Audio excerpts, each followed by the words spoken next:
झारखंड में जल्द निकलेगी 50,000 नई नौकरियां, खरसावा में हेमंत सोरेन का बड़ा ऐलान। झारखंड के मुख्यमंत्री हेमंत सोरेन सरायकेला खरसावा में 236 करोड़ की 90 योजनाओं का शिलान्यास किया। वही 80 करोड़ की 142 योजनाओं का उद्घाटन भी किया। उन्होंने घोषणा की कि जल्द ही राज्य सरकार 50,000 नई नियुक्तियां निकालेगी। सीएम ने बुधवार को 1.23 लाख से अधिक लाभुकों के बीच 244 करोड़ की परिसंपत्ति का वितरण किया। विपक्षी दलों पर हमला करते हुए कहा कि झारखंड में शासन करने वाली पूर्ववर्ती सरकारों ने यहाँ के विकास के लिए कुछ नहीं किया। पूर्व की सरकारों ने झारखंड को बीमारू राज्य बना दिया था। हम मिलकर झारखंड को पिछड़े राज्य से अग्रणी राज्य की श्रेणी पर ले जाने का काम करेंगे। हमारी सरकार ने राज्य के विकास को लेकर गहरी लकीर खींची है। उन्होंने कहा कि हमारी सरकार बनने के चंद घंटों के बाद से ही विपक्ष इसे गिराने का षड्यंत्र रच रही है। पीटीआर में हुई 2 बाघों की एंट्री, बढ़ी सुरक्षा व्यवस्था, कैमरे में ट्रैप हो रही पल पल की एक्टिविटी। पलामू टाइगर रिजर्व के जंगलों में इन दोनों बाघों की एंट्री हुई है। अनुमान है कि झारखंड के पड़ोसी राज्यों से आकर दोनों बाघ पीटीआर में स्वतंत्र रूप से भ्रमण कर रहे हैं। दोनों बाघ जिस इलाके में देखे जा रहे हैं उन पर कड़ी निगरानी रखी जा रही है। सुरक्षा कारणों से बाघ देखे जाने वाले इलाकों का खुलासा नहीं किया जा रहा है और उनके तस्वीर को भी शेयर नहीं करने का निर्देश वरीय अधिकारियों द्वारा दिया गया है। सुरक्षा व्यवस्था को पूरी तरह से मजबूत कर दी गई है। पीटीआर में पिछले 9 महीने में 3 बाघ देखा गया है। अलग अलग जगहों पर 3 अलग अलग बाघों की तस्वीर के कैमरे में कैद होने के बाद पीटीआर प्रबंधन में खुशी देखी जा रही है। पीटीआर के डायरेक्टर कुमार आशुतोष ने इसकी पुष्टि करते हुए इस इलाके के लिए शुभ संकेत बताया।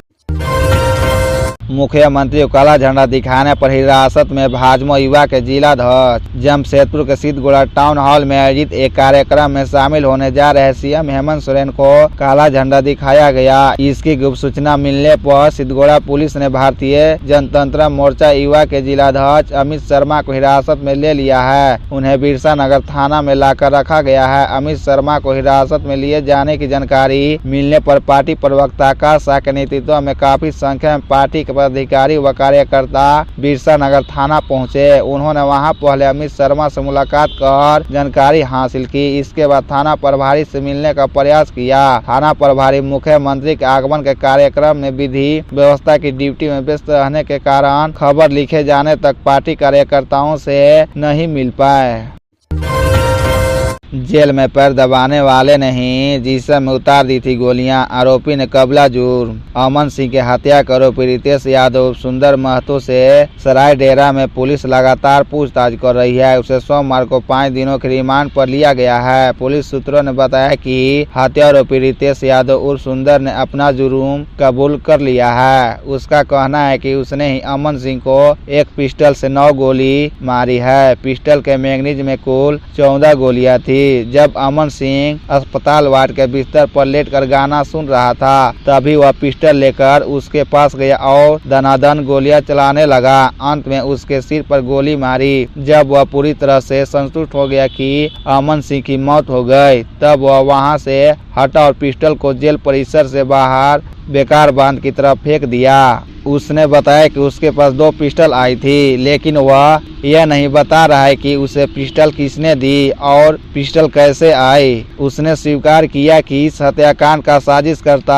आशीष रंजन उर्फ छोटू व रिंकू सिंह हैं। दोनों ने इस घटना को अंजाम देने के लिए अच्छी खासी राशि देने की बात कही थी।